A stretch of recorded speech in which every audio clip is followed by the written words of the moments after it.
सभी को जय मसीह की। तो आज का हम वचन पढ़ेंगे नीति वचन उसका 25 अध्याय उसका 1 आयत से राजा सुलेमान के अन्य नीति वचन। सुलेमान के नीति वचन यह भी हैं जिन्हें यहूदा के राजा हिजकिय्याह के जनों ने नकल की थी। परमेश्वर की महिमा गुप्त रखने में है, परंतु राजाओं की महिमा गुप्त बात का पता लगाने से होती है। स्वर्ग की ऊंचाई और पृथ्वी की गहराई और राजा का मन, इन तीनों का अंत नहीं मिलता।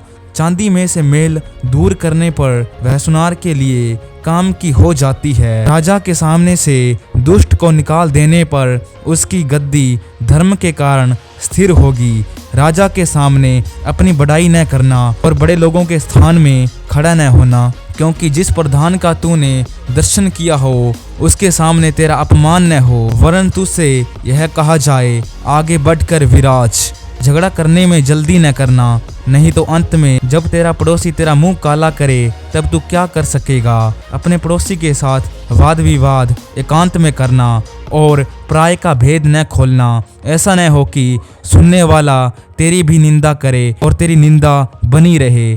जैसे चांदी की टोकरियों में सोने के सेब हों, वैसे ही ठीक समय पर कहा हुआ वचन होता है। जैसे सोने का नथ और कुंदन का जेवर अच्छा लगता है, वैसे ही मानने वाले के कान में बुद्धिमान की डांट भी अच्छी लगती है। जैसे कटनी के समय बर्फ की ठंड से, वैसे ही विश्वास योग्य दूध से भी जीने वालों का जी ठंडा होता है। जैसे बादल और पवन बिना वृष्टि विलाप होते हैं, वैसे ही झूठ मूठ दान देने वाले का बड़ाई मारना होता है। धीरे धरने से न्याय माना जाता है और कोमल वचन हड्डी को भी तोड़ डालता है।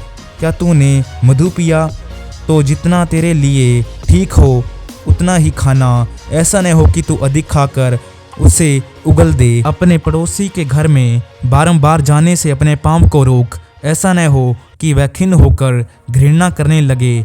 जो किसी के विरुद्ध झूठी साक्षी देता है वह मानो हथौड़ा और तलवार और पेना तीर है। विपत्ति के समय विश्वासघाती का भरोसा टूटे हुए दांत या उखड़े पांव के समान है। जैसा जाड़े के दिनों में किसी का वस्त्र उतारना या सज्जी पर सिरका डालना होता है, वैसे ही उदास मन वाले के सामने गीत गाना होता है। यदि तेरा बैरी भूखा हो तो उससे रोटी खिलाना, और यदि वह प्यासा हो तो उसे पानी पिलाना, क्योंकि इस रीति से तू उसके सिर पर अंगारे डालेगा और यहोवा तुझे इसका फल देगा। जैसे उत्तरी वायु वर्षा को लाती है, वैसे ही चुगली करने से मुख पर क्रोध छा जाता है। लंबे चौड़े घर में झगड़ालू पत्नी के संग रहने से छत के कोने पर रहना उत्तम है। जैसा थके मांदे के प्राणों के लिए ठंडा पानी होता है, वैसा ही दूर देशों से आया हुआ शुभ समाचार भी होता है। जो धर्मी दुष्ट के कहने में आता है वह गंदले सोते और